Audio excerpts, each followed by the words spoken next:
Hello, and welcome to another episode of Mindset Monday. It's a beautiful rainy day in Bronx, New York, and it is the 16th of December. December, the last month of the year, and we are in the last few 2 weeks of the month. I hope you had a wonderful day. For some of us, we got wet, but I hope you have a warm place to lay your head this evening.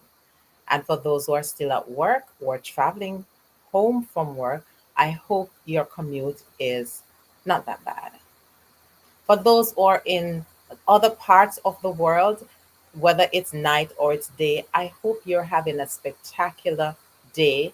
Some of you are entering close to midnight, some of you are just heading, close to 7 o'clock, wherever it is. But I hope you had a wonderful weekend too.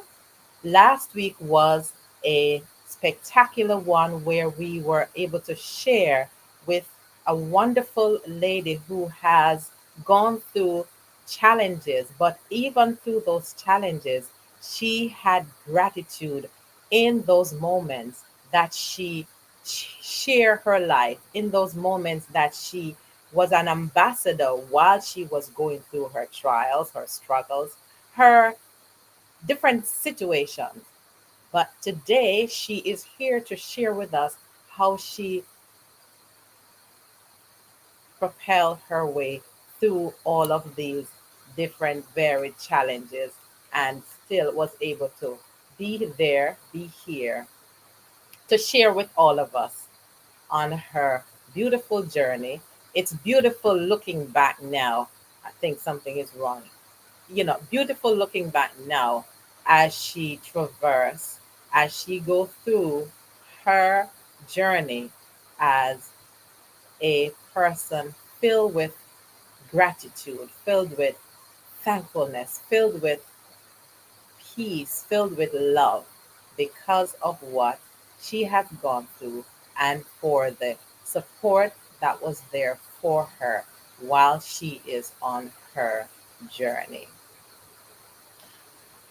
This month is a month with a lot of mixed feelings for a lot of people. This time of year is classified as one of the times of the year that there are suicides. There are people who just seclude themselves because they have lost the loved ones, because they have lost love, because they have gone through things and they're not able to pull themselves out. But I want to let you know that help is here. If any one of you, anybody you know who is going through something and want to hide themselves away, want to separate themselves, let us know. Send us an email so we can connect them with people, connect them with persons who can help them, who can support them, because we need all of you in 2025. A matter of fact, we're still in 2024.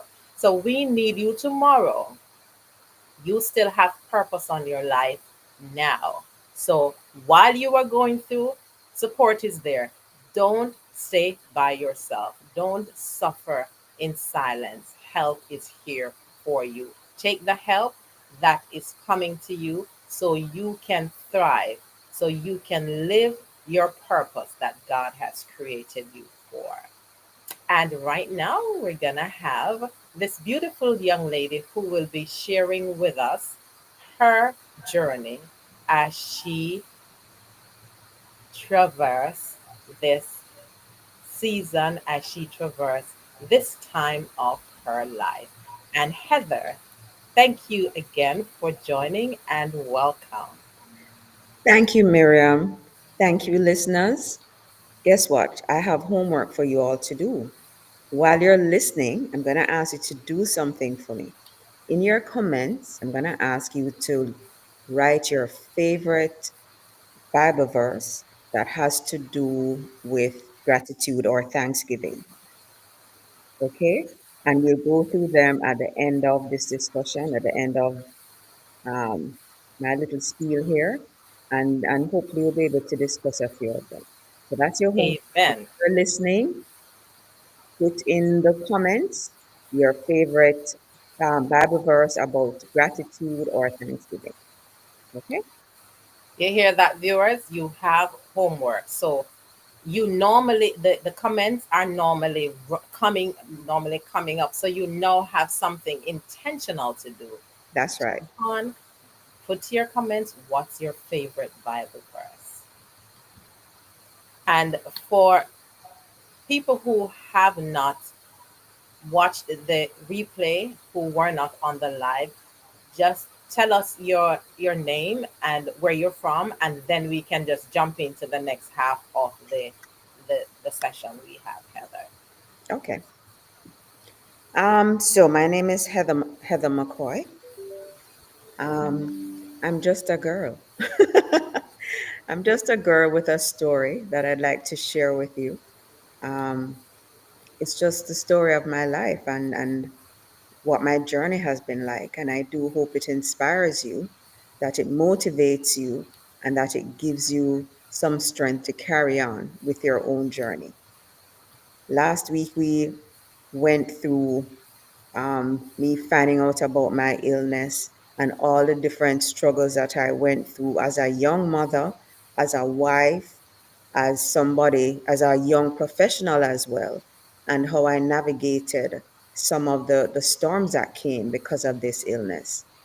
Um, I'm going through a checklist today to keep me on target so I don't wander off. But it was a spectacular time. Yes, last week, we went through the highs and just reminiscing. When we when we go in retrospect, we can laugh at the challenges that you went through. When you were talking about when you went to get the facial and the butterflies, and of course we laugh at those moments, but going through them, it was at that time it was not very exciting. But now Mm, we have a laugh. We just make fun of the whole thing. So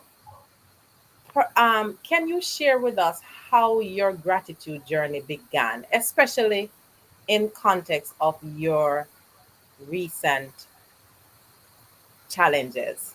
okay. So I should tell you that I went through the whole why me, Lord? What is this? Why is this happening to me? All that questioning and the depression that goes along with it and the uncertainty. Because as I shared last week, I had never heard about lupus before. And everybody that had something to say about it, it was very negative. I heard about how it will make you go mad because it's going to affect your brain, which is not a lie. It can, in fact, result in that sort of um, outcome for some people because it really affects your organs. So I Mhm. heard all the scary things and I was very, very frightened about it. As I shared, I had two young daughters at the time, and I can tell you that my prayer every night, because I was told, of course, that when you have lupus, you don't live past 50. Now, picture me, I'm just in my mid 20s, right? And they're telling me that I'm not going to survive to live past 50 with my two young ladies, Mhm. right? So my prayer every night was, Lord, if it is that I'm going to live to be 50, I pray, Lord, that you just let me see my girls go through the worst, as they say in Jamaica. Yeah. Going through the worst means that they would have at least finished high school and hopefully finished college, and I can see that they're on their path, a firm path to adulthood. So that's what that meant. So to answer your question directly, I believe my gratitude journey started maybe after my third flare.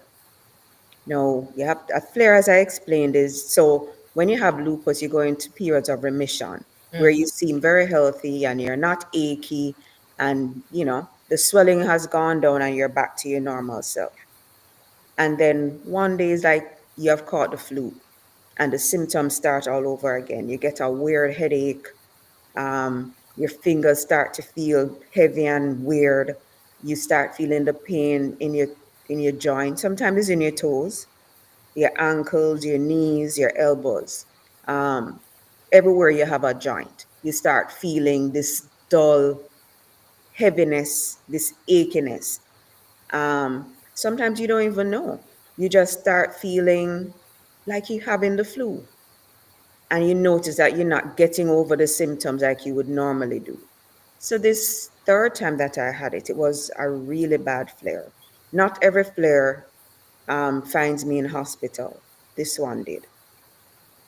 By now, my girls were old enough so they could come to visit me in the hospital. And it was one of those times when my doctor said, "Boy, Heather, you're one lucky girl." You know what that means?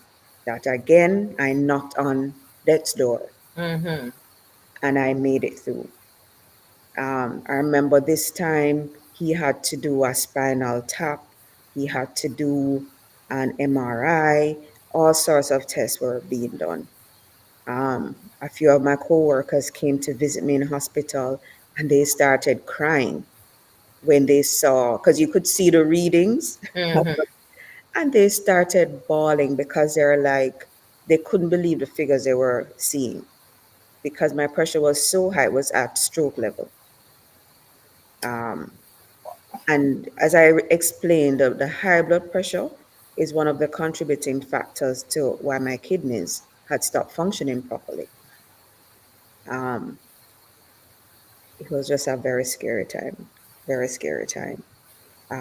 When I went home, I was swollen because I was just retaining fluid and none of it wasn't being released at the same rate I was retaining it.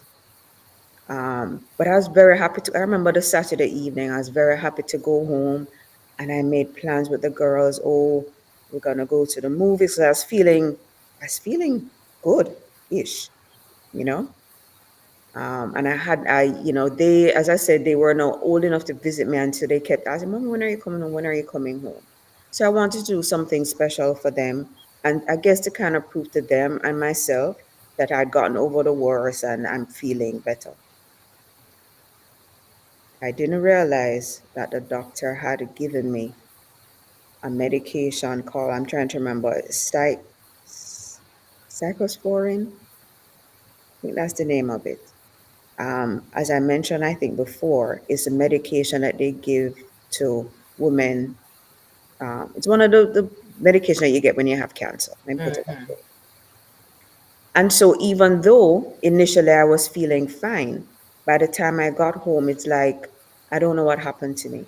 I was nauseous. I felt like my skin was itching. I just felt sick but it was sick to my stomach, Mm-hmm. literally. If you have ever heard about the effects of chemotherapy or any kind of cancer medication, or if you have even experienced it, you kind of know what I was going through. I was just so sick. I could only apologize and go to my bed. Wow. Literally. I had to just lie down and just make it past the dizziness and the nausea and everything. I could only lie down.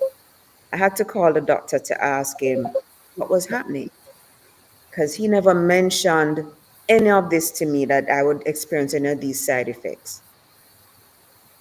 And he explained, oh, it's a medication that I gave you. You're going to start feeling that way. But it's supposed to help your organs, help you. Somebody said, sending it to me, cyclophosphamide. Wow. Cyclophosphamide is the name of it, right? See, Um, you're getting help. Getting help. And they're paying attention. Yeah. So, yeah. This is the one where I told you one of those times when I lost my hair and I had to be going to his office, I think every 2 weeks to get this drip with the medication. And one day his nurse said to me, I'm going to show you something. And she tipped a little bit of the medication out of the IV on the concrete floor. And it went like it was fire. And it just started smoking. And she Wow. said to me, this is what is going in your body. It's like poison. So the good thing is it's supposed to kill whatever is causing the illness, The bad cells. the bad cells. But to know that that was going in me, I don't know. I just had to, I think my gratitude journey started from there, honestly. I had to, just to know that, I don't even know how to explain it, that I was at death's door. I was so sick. And even though I'm getting this medication, because it's helping me to feel better. Hmm. And I marveled at the miracles of God, even through medication, even through my doctor. And yes, I was losing my hair and I had all the other side effects, but I was just so happy to be alive and to still be around and to still continue my prayer. Lord, let me just live to be 50 so I I can can see my girls past the worst. I can imagine. I'm sorry to interrupt you. I can imagine they're talking to you as little kids, and you're holding on to them. Okay, Kian. Okay, Keisha. I'm here, Keisha. I'm here. Just the voice, and then the little ones say, "Mommy, don't leave me, mommy." And then you're saying, "Keisha, Kian, I'm here. I'm here." Poor I'm things. I trying to think, articulate how you felt, that gratitude you feel here, still hearing them and still being able to touch them and actually feel them touching you. yeah, Am I right? you're quite right. You're Okay. quite correct. You know, um, so yeah, I think I just started to appreciate the little things, the visits I would get. Did you know? I think almost every time, except for once, that I've been ill, this lady right here, even though she lived in New York, came to see me. What lady? You, Miriam Granville, every single time that I was laid up at home, because each time I had a flare, it would take at least 8 weeks before I'm even able to think about going back to work. And sometimes I went back to work even though I wasn't cleared. And I don't know how she did it, but she always found the time. And I don't mean she come and pass through, you know. She would stay with me for the entire day. And we just talk and pray and cry and yeah. So when I tell you that this friendship goes back, it's not a superficial friendship. She's one of the people that really supported me during what I consider some of my darkest times. You know, she would make sure that she left me smiling and feeling better than when she came. Girl, I appreciate you. Wow. I My appreciate God. you. And I I have other appreciate friends like that, you know. They may not have been able to come, but I get the phone calls, I get the WhatsApp, and I'm so appreciative of. I'm just filled with gratitude for that, you know. awesome. Awesome. So that's my answer to your first question. And you actually jumped to the second and third question. You actually answered two of them. And before I say them, I remembered you said to me once, "How did you know I'm sick?" It's like every single time you have a flare up. I'm living overseas and I'm in Jamaica at the time, and I find it. Sometimes we get numbers mix up, and then I find this young, Miriam, I am not well, and then I find out where she is and just head there. Yep. Earlier today, I was talking about we are ambassadors, and there are times that we don't think so because we are going through our stuff. We are um The psalmist David says, "Yea, though I walk through the valley of the shadow of death," though we are going through our stuff, but we are ambassadors just the same. And while we're going through stuff, we are still assisting other persons on the way, because the way that you gracefully go through those challenges, it has helped me. It has helped others who came to see you, and it has, what would I say, bolstered their faith, knowing that I can do this too. They don't know how you do it. It's only God. You share with us that it's only God that has brought you through and the support that you receive. Yep. So the other two questions was life before and after, gratitude So in challenges. let me backtrack a little bit. So let me tell you, a lot of times we think of miracles as things that happen long time ago when Jesus was on earth 2000 odd years ago. I'm here to tell you that a miracle, when it happens, and it happens every day. Sometimes it happens to you and you call it luck and you don't realize it's a miracle. Hmm. Um, what happened to me on the 17th of October this year? So let me rewind if you'll allow me, Miriam. Okay, Can rewind. I? Okay. I left the story last week about how after I did my last hospitalization here in New York, I was told that my family was told that I had to do dialysis. That's where we left the story. Yes. So after much intervention, because we weren't getting the information that we wanted about what dialysis was. Again, I in theory, I knew what dialysis was, but some people do dialysis temporarily. So you do it in a hospital, and after you leave, you don't have to do it again. So there are Correct. different stages and different sides of dialysis. I guess I wanted to know what it would mean for my life. Does it mean I'm going to have to do this for the rest of my life? What does it mean? And I was not getting those answers that I needed. So my two daughters were there and they intervened, and they had some very senior people on the ward come and sit with me and explain what I could expect. And they literally, the nurse practitioner just said to me, Heather, you don't have a choice. If you're going to survive this, you have to do it. And she just left it at that. So I resigned myself to having to do this. The team came and they put a temporary port right here, Hmm. and I was sent off to do dialysis. Um, Now, for those of you who don't know, because I'm not going to assume, what they do, they hook you up to a machine and they basically rinse your blood. Any doctors here, please forgive me, I'm making it very basic. Don't shoot the messenger. But basically, that's what they do. They rinse your blood, take off whatever waste and so on, rinse it, and put it back in your body. That's a short story of what they do. And it's done with a machine, and you basically sit or lie there for sometimes up to 4 hours. For some people, it's longer until that process is finished. When you're finished, you feel literally like somebody washed your blood and put it back in your body. You just feel wrung out. Um, and sometimes, if you're lucky, you just want to sleep. Other times, it causes nausea and all sorts of different side effects. So in the hospital, it wasn't bad because, of course, you're on your bed. You don't really go anywhere. You're not moving around. So it's kind of fine. And I did maybe about 3 sessions at the hospital. Pause right there. Pause right there.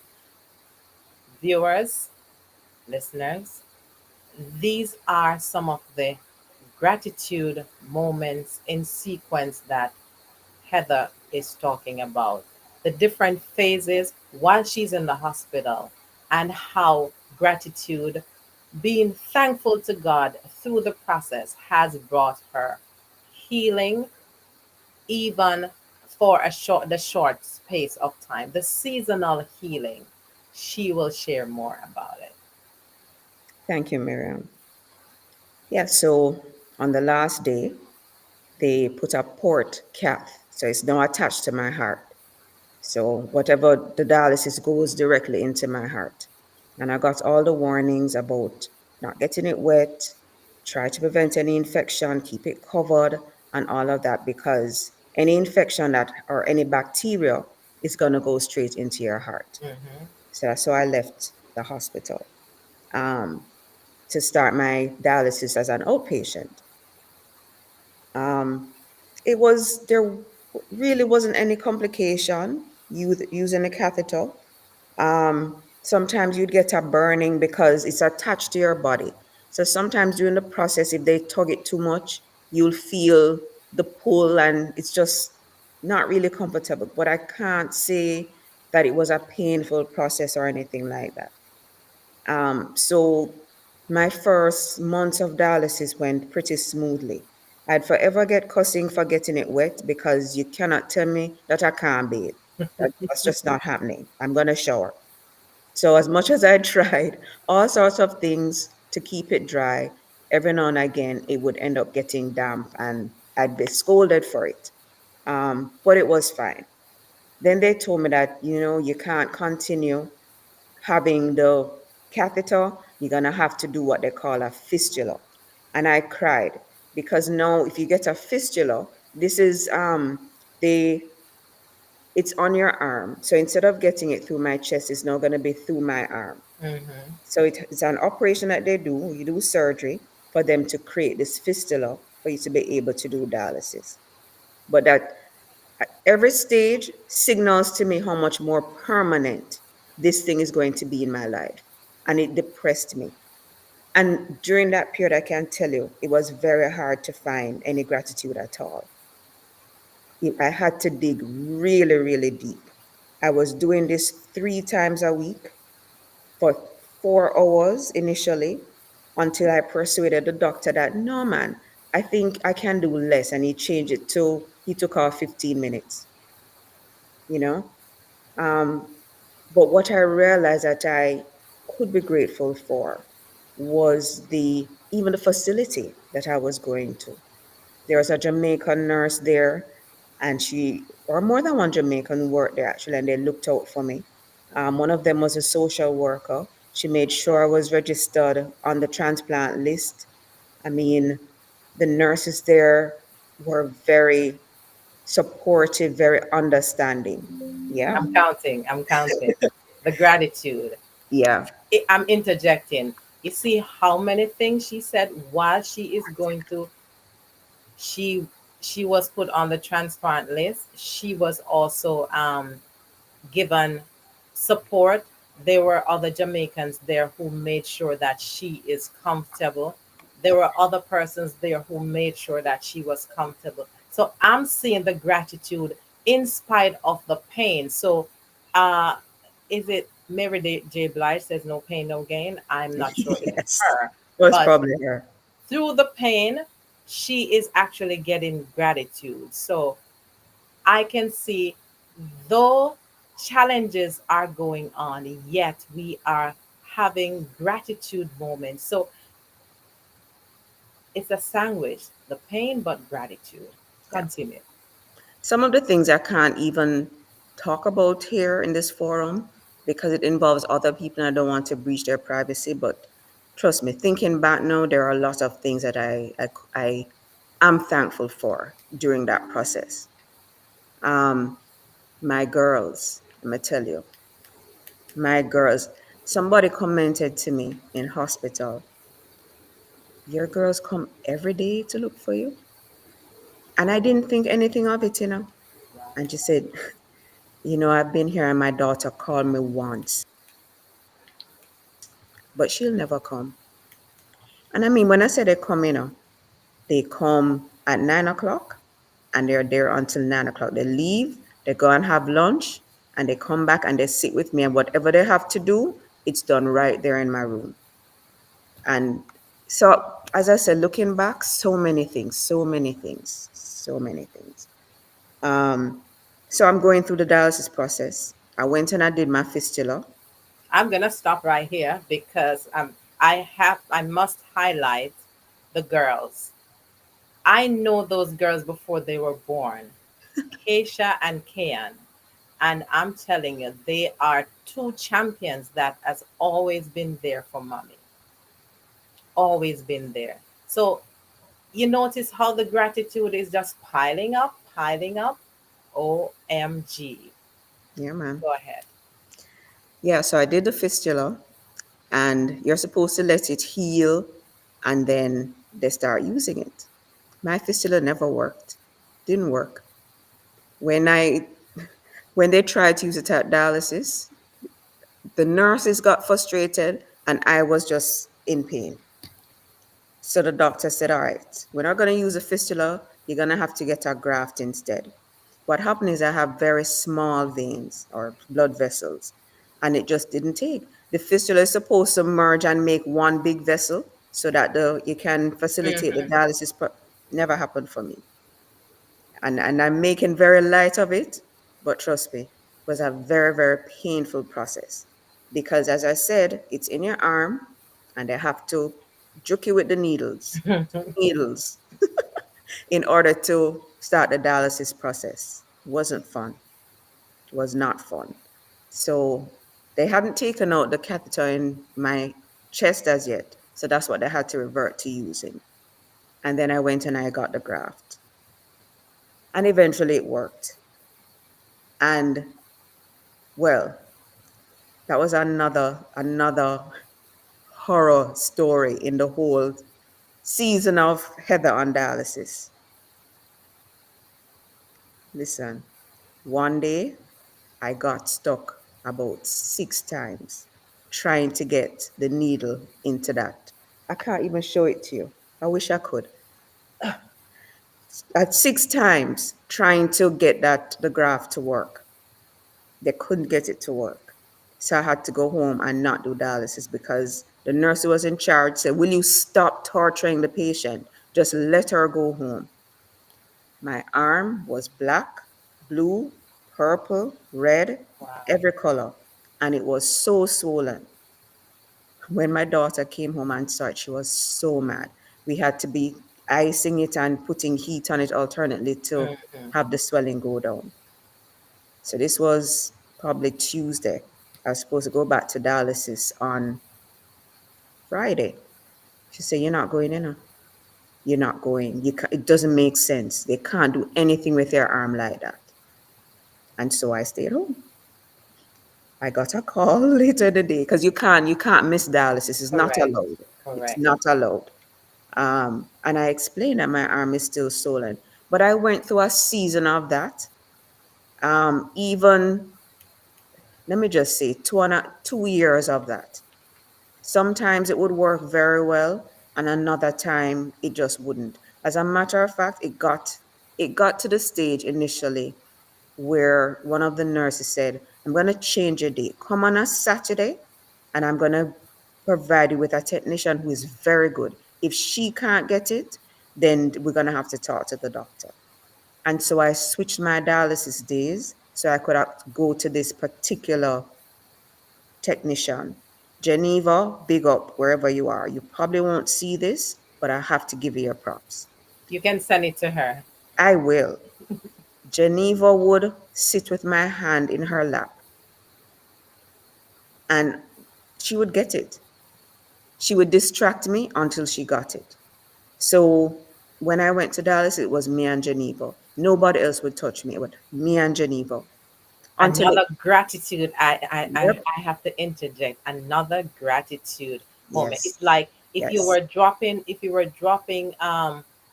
a quarter in a jar, it would be a lot of quarters right now. So I could share that with some people for the holiday. sure, Awesome. yep. And she continued to do my access until it they said that it matures. So it was mature enough that other people wanted to try. So I was the Guinea I pig. guess I was a unique one. If you could get Heather's access, you were like the top of the top technician or nurse. And so several of them eventually, sometimes they didn't get both, but they try and get at least one because it's two, one in, one out. And so it's a top and bottom situation. Most of them would get the bottom one because it's very prominent, but the top one was the one that was hard to get. And eventually, unfortunately, Geneva had to leave me, but she left me in good hands because by now people were not afraid anymore. So people would try and they'd be, once you're a patient, you'd get it. But it weighed on me so heavily because what dialysis does, it limits you. When I go to dialysis, I'm done for the day. I can't do anything else. I may eat and I go to my bed. That's it. I went through the process where Every time I did dialysis when I got home, my stomach was in turmoil. Sometimes I didn't actually throw up, but I'd be so nauseous that I can't eat. So it was taking away hours from my life and from my day and from my routine. I couldn't plan for anything. Um, and it was just so not what I was accustomed to. I felt like I was held captive in this holding position and not able to move. And this is this at this juncture, I think you are alluding now to the daily gratitude practices that help you to stay positive and focused. So you can continue in that vein. To be completely transparent, I wasn't able to do it every day. Some days you go through the cycle where the intentions are good, but you just can't because the heaviness is there. And even though this is a time when the Lord says you must still praise and still give thanks, but a lot of times it's easier said than done. You really have to force yourself to do it. So sometimes I can't do it first thing in the morning, but I try at some point in the day to at least say thanks. Sometimes I can't articulate it, so I have to play the music that uplifts me and says thanks on my behalf. Yeah, because sometimes the heart is willing, but you can't say it. It would not sound sincere if you tried. But the music says it for you. And eventually, if you listen to it long enough, it lifts your spirit so that, eventually you're able to articulate it. Sometimes it's venting. I vented a lot to people who were able to accommodate my ranting. Hmm. And that helped as well because they would remind me, but so on, but at least you're comfortable, at least you're with Keisha, at least. So I was reminded of the things that I needed to be grateful for. So I want to just say thank you without calling your names. I know you know who you are, Wonderful. right? Let me It- point. And there are other people who sometimes they don't even know why they're calling, but the call is enough to uplift my spirit. So to get me back in the frame of mind to be grateful and thankful. this reminds me of David and Saul. When Saul was in his moment, when he was terrorized by the evil spirit, and David came and played so skillfully on the instrument, and he was revived. So the music played that role in your life at that time when you weren't able audibly to say, God, I thank you, but the music came in with those inspiring words. Oh, give thanks unto the Lord. The different songs that was played, all of the gratitude songs, all of the praise and worship songs that help to lift your spirit, and in tune, giving God thanks for where He has taken you, for the juncture that you're at now. Yeah. So I'll segue. Remember, I told us on the transplant list. Oh my Mm-hmm. goodness. My transplant coordinator, Anita, many days I called her and bawled to her. Sometimes in my dialysis chair, I would call and say, when is it going to be my turn? It's been 2 years, it's been, and I would cry to her. And she would, one of the people I could rant to, and she would always soothe me to say, don't worry, your time will come. Earlier this year, maybe about summer, she called and she said, I haven't heard from you in a while. How are you doing? And I said, I'm here. I'm going through the motions. I keep listening for that call. But I'm positive that eventually my time will come. And she said, how long have you been on the list now? And she checked and said, oh, it's 2 years. She said, you just need to continue to be positive. One day you're gonna get that call to say, come in for your transplant. And it's gonna surprise you. But just have faith and be hopeful it's going to happen for you. Don't give up. and she was very encouraging. And something in my spirit said, Heather, get ready. Because it was a kind of a strange call. Get It was ready. kind of a strange call. Um, and so I started, not going too far ahead, but discussing it with my daughter, what it would look like, what would we do, because they tell you that after the surgery, certain things have to be in place and so on. So we started having conversations about what my care would look like post surgery. Um, and they tell you have to go to clinic. It may be every day, maybe twice a week, however often, and just how we would manage that. And because I live with Keisha, Kian lives in Jamaica, but we still spoke about it, how we would run robin, when Kian would come to support and all of that. Um, but you don't dwell on those things because you want to be hopeful, but you have to live in the now. And guess what?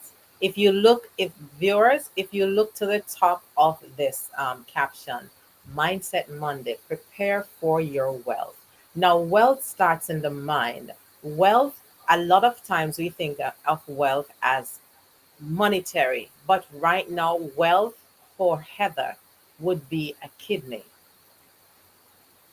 Yeah, So she was yeah. making preparation for that wealth that is coming in her life, in the family's life. Go ahead, continue.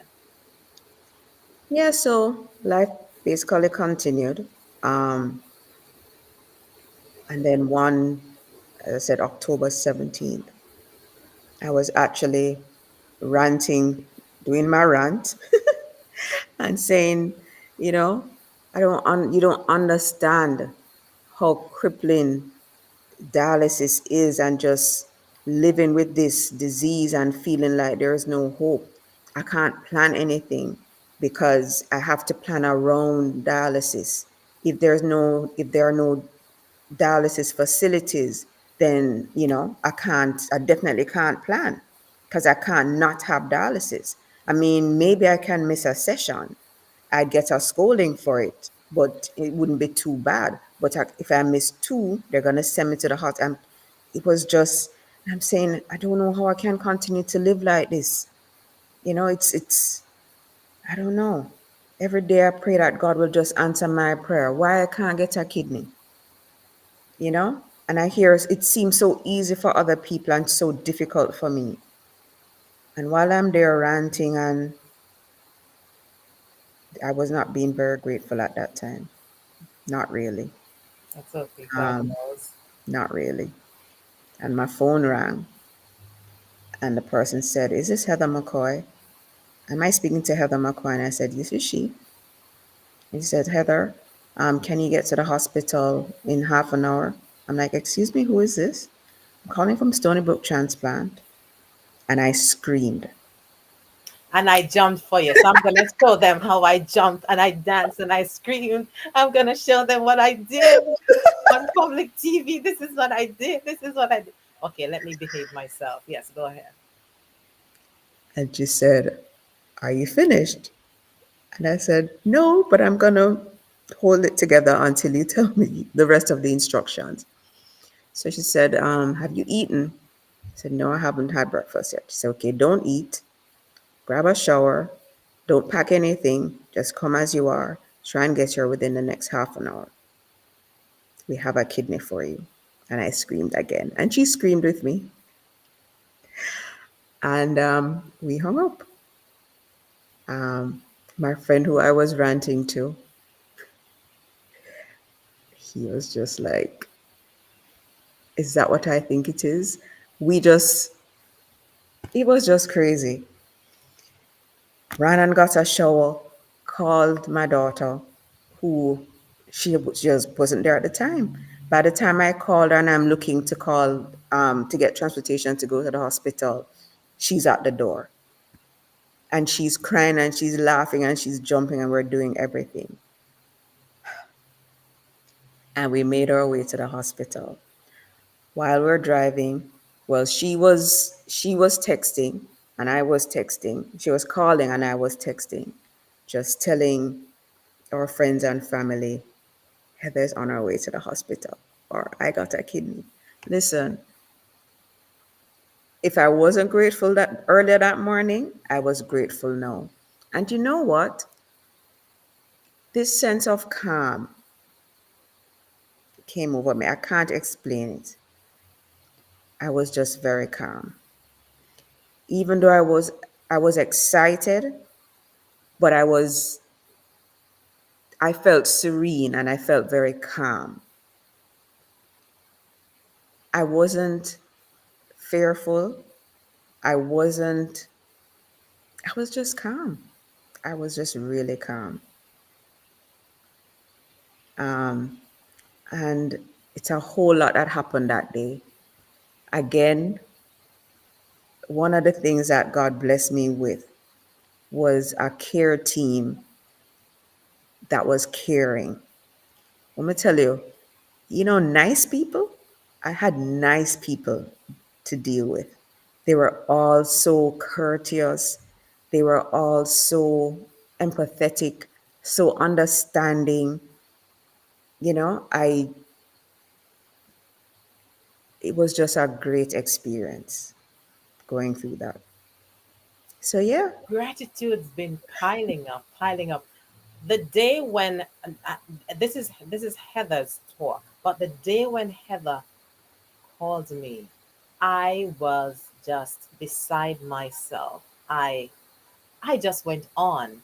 And because I know she was trying to be calm, I just did it for her. I jumped, I skipped, and if anybody knows me, they know that I'm always skipping and hopping and jumping, and so I did it for her. And you know, just looking at the gift of life, how has being the recipient of kidney transplant influenced your understanding? Um, Let me see the question that they're asking. How has it influenced your understanding or appreciation of the concept of life and second chances? That's a whole heap of stuff. And yeah. while you're doing that, after you do that, I'll jump on to see what our viewers are saying because I know they're ecstatic. Last week, I got several calls, and I know they're blowing up the chat. The first thought that I had, how humbling this experience is. I mean, I know I said that when will it be my turn? When will and it almost sounds as if I was demanding something. But I'm demanding something that's as if it was my right. But on the day going through the process and really reflecting,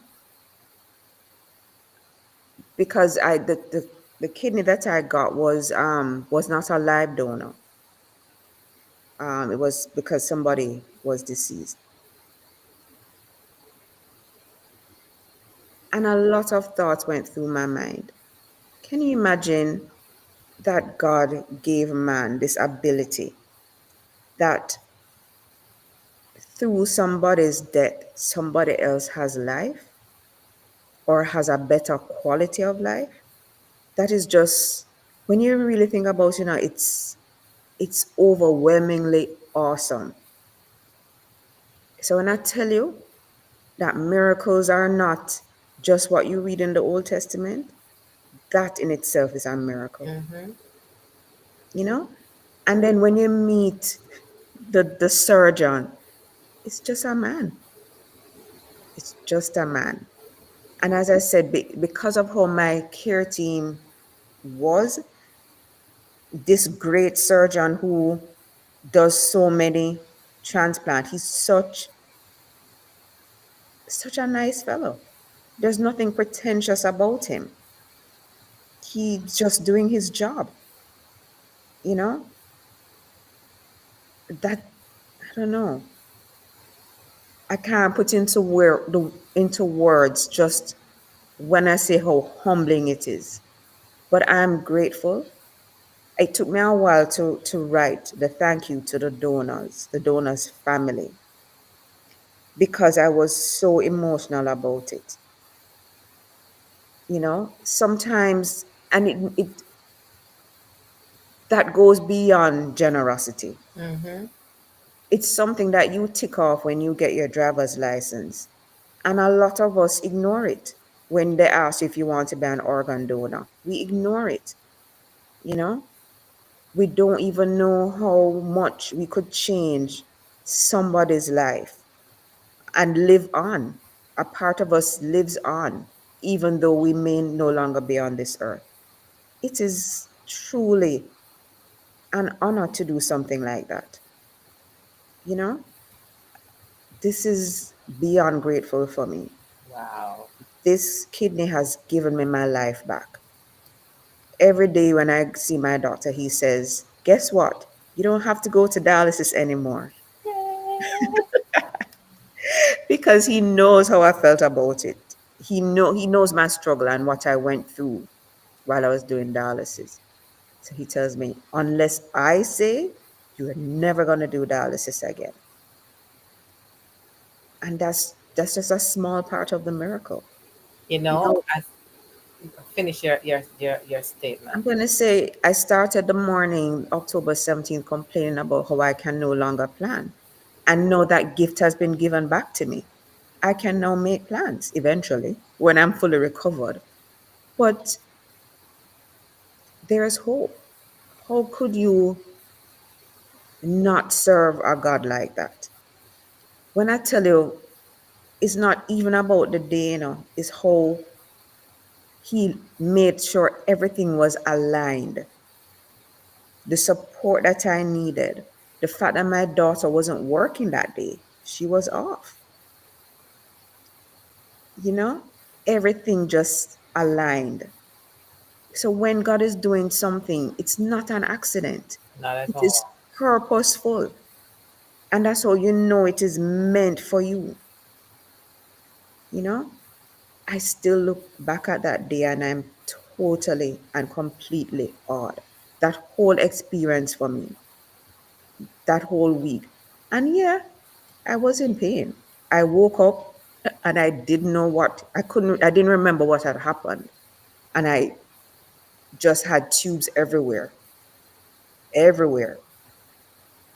But when I realized where I was and why, that smile, I smiled that entire week. If you could sing, what song would you have sang that time? If you could just bellow those notes, what song would you bellow? Hezekiah Walker. Every praise is It's to to our our God. God. I can't sing, so don't even. Every word of worship on one accord. Every Every praise, praise, every every praise, it's to praise our to our God. Yep, God. that song. Awesome, awesome, awesome, awesome, awesome. The And gift. also that hymn, Great is Thy Faithfulness. Great is thy faithfulness. Morning by morning, new mercies I Yep, see. All I have needed, thy hand hath provided. Great is thy faithfulness, Lord, unto me. On behalf of Heather, I'm singing. yep. OMG. The gift of life. I just want to see. Can you read what the viewers are saying about what you have just put forth now? It is your moment that God has provided you this second chance of life. I'm gonna let you read it. Veronica says the downtime and ranting moments are part of the balancing act of a journey like that. You're right.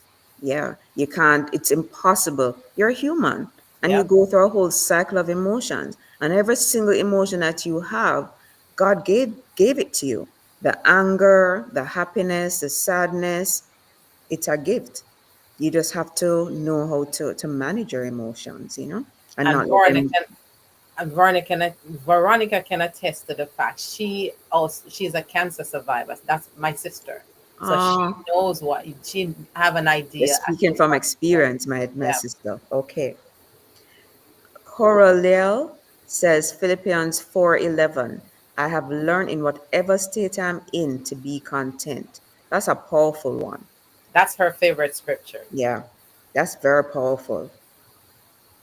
Dr. Derek says, be thankful even in suffering.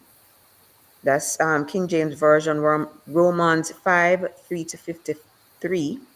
And not only so, but we glory in tribulations also, knowing that tribulation worketh patience, and patience experience, and experience hope. Amen, my brother. Amen. Yep, yep. Um, have to scroll up. Good evening, Veronica. That's what friends and show up at the right time. Miriam is truly a Amen. sincere young lady who serves with love. Yes, she does.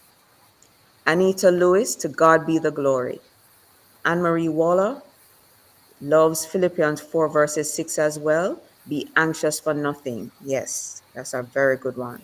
Amen. Philippians 4, verse 6, be careful for nothing, but in everything, by prayer and supplication with thanksgiving, let your requests be made known unto God. Amen.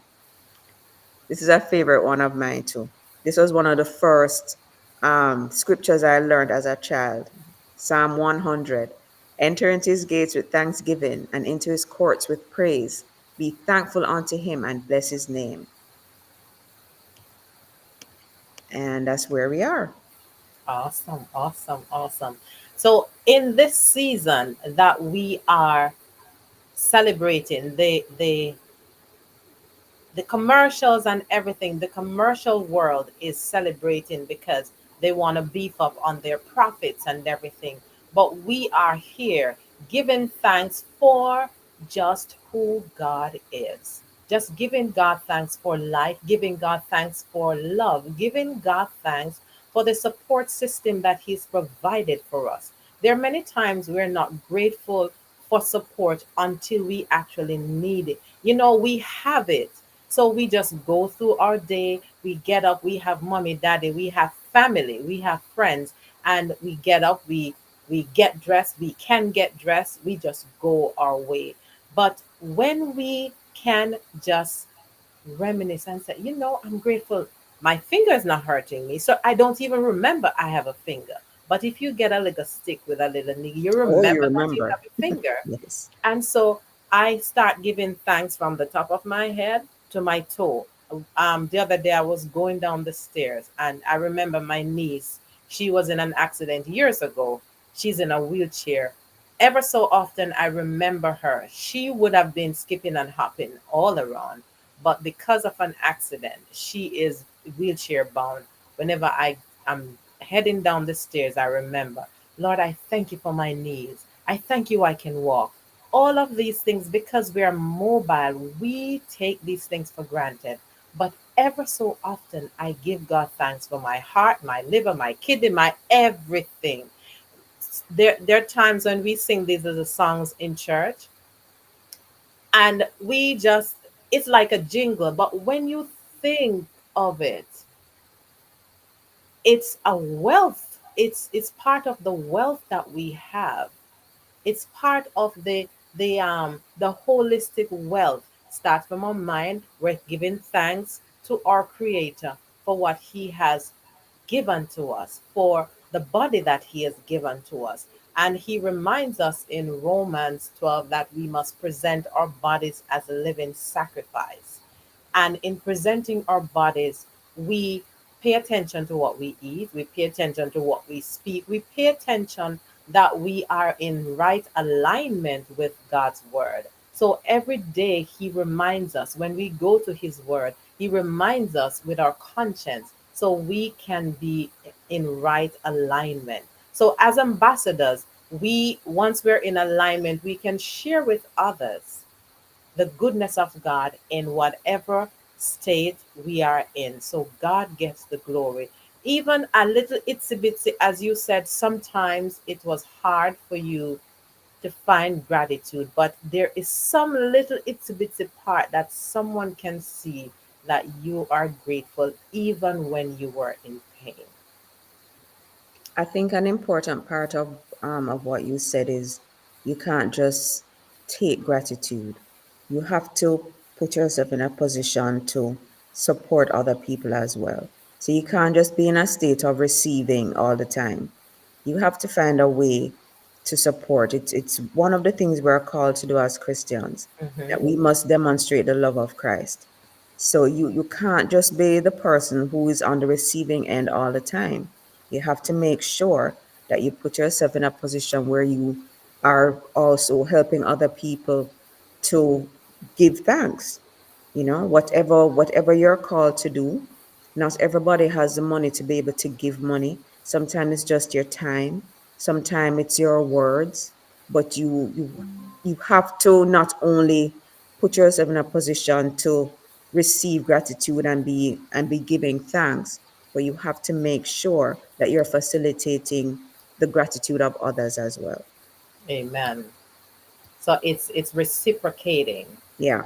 Wonderful, So like wonderful. that coin, when you said the songs we learn in Sunday school, I thought of the one, the one about the penny. How it go again? Penny, if you don't have something, you And don't have any. you put it in your pocket, then you Oh, don't love have it. Is it but love is something when something you that give you it give it away. away? Love Yeah. is something that you give it away. You give Right. it away. You give it away. Love is something that you give it away. It It comes comes right right back to back to you. you.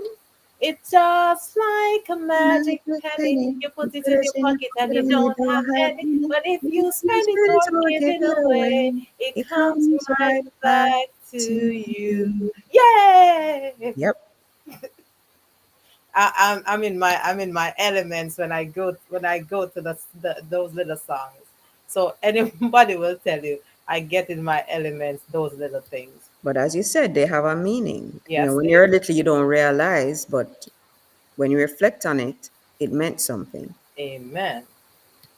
So future outlook. Looking forward, how do you plan to incorporate gratitude into both your personal life and your professional endeavor? Because I know we are a little over time, but next week we will have few minutes, like 10 minutes, where you are just going to blow up on that aspect of your life where you are now the CEO manager. So we have that gratitude session, and we will give you 10 minutes to just blow that out, and then we just collapse everything. But viewers, it is such a wonderful time spent sharing with you, and Heather is going to give her final thought and inspirational. She's such an inspirational figure as she I'm just shares. a girl. I know, I'm just a girl. That's another song, but I don't know it. But honestly, it's been my honor and my pleasure to share with you. Thank you for your kind words. Um, Billy, it's just as I said, a very humbling experience. Um, and I can't leave.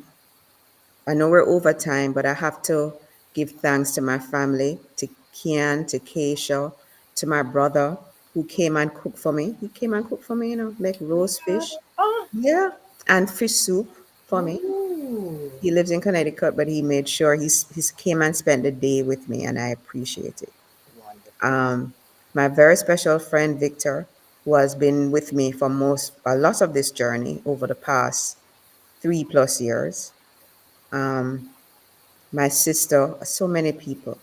My sister-in-law Dara, she's one of those people that will call out of the blue and just give me a word of encouragement or make me laugh at something so silly that I forget to be depressed or to be feeling down. And thanks to all of you, I have gotten so many inspiring messages.